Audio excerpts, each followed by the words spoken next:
এদিকে পশ্চিম মেদিনীপুরের সবংয়ের বিএলওর সঙ্গে তৃণমূলের যোগ রয়েছে এই অভিযোগে সরব হয়েছে বিজেপি। সিওর কাছে অভিযোগ দায়ের করেছে ইতিমধ্যে বিজেপি। চাউলকুড়ির 106 নম্বর বুথের বিএলও অশোক কুমার চাউলিয়া তৃণমূল কংগ্রেসের সঙ্গে যুক্ত বলে গেরুয়া শিবিরের অভিযোগ। পশ্চিমবঙ্গে প্রায় 80,000 বিএলও কোনো রাজনৈতিক দলের সাধারণ সদস্য, দাবি করেছেন অশোক কুমার চাউলিয়া। আমি যে কোনো রাজনৈতিক দলের সমর্থক হতেই পারি, এটা মৌলিক অধিকার, প্রতিক্রিয়া অশোক কুমার চাউলিয়ার। নিরপেক্ষতা নিয়ে প্রশ্ন থাকলে নির্বাচন কমিশনে অভিযোগ দায়ের করুন, পাল্টা দাবি চাউলকুড়ির 106 নম্বর বুথের বিএলওর। শাসক ঘনিষ্ঠ বলে নাম বাদ দেওয়া হয়নি, সিওর কাছে অভিযোগ দায়ের হয়েছে, দাবি বিজেপির ঘাটাল সাংগঠনিক জেলার সহ সভাপতি।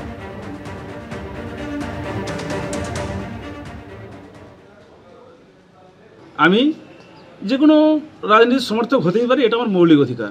হ্যাঁ, আমি বর্তমানে তৃণমূল সমর্থক 80,000 মতো বিএলও, সকলেই কিন্তু কম বেশি যে কোনো রাজনীতি দলের সাধারণ সদস্য। সেক্ষেত্রে আমিও একই রকমই একটা রাজনীতি দলের সাধারণ সদস্য। আর যিনি আমার নামে অভিযোগ করুক বা কমপ্লেন করে থাকুক, উনি অনেক আমার চেয়ে বেশি জানেন বা বোঝেন। কোনো বিএলও কোনো রাজনীতির দলের সাধারণ সদস্য নয়, এমন কেউ নেই। আর যদি মনে করেন যে রাজনীতি ছেড়ে বা কোনো সাধারণ রাজনীতির অংশ নেন না এমন কোনো ব্যক্তি থাকেন, যদি পেয়ে থাকেন, তাহলে আমি অনুরোধ করব ওনাকে এবং জাতীয় নির্বাচন কমিশনকে, তাহলে রাজনীতির সঙ্গে যুক্ত নয় বা কোনো রাজনীতি করেননি এমন ব্যক্তিদেরকেই বিএলও দেওয়া হোক। আমি অমূল্য মাইতিকে অনুরোধ করব, তিনি দীর্ঘদিন কংগ্রেস করতেন। কংগ্রেস করার পরে তিনি তৃণমূল কংগ্রেসে আসেন। তৃণমূল কংগ্রেসে আসার পরে তিনি 2021-এর বিধানসভা নির্বাচনের জাস্ট আগে তিনি কিন্তু তৃণমূল ছেড়ে বিজেপিতে চলে যায়। আমি অনুরোধ করব, ইসরো চেয়ারম্যানকে অনুরোধ করব যেন ওনাকে রকেট করে অমূল্য মাইতিকে মঙ্গল গ্রহে বা শুক্র গ্রহে পাঠানো হয়। কারণ রাজনীতি করে না বা সমর্থন নয় এমন কোনো বিএলও ইলেকশন কমিশনার তো সারা ভারতবর্ষে বা বাংলায় পাবে না।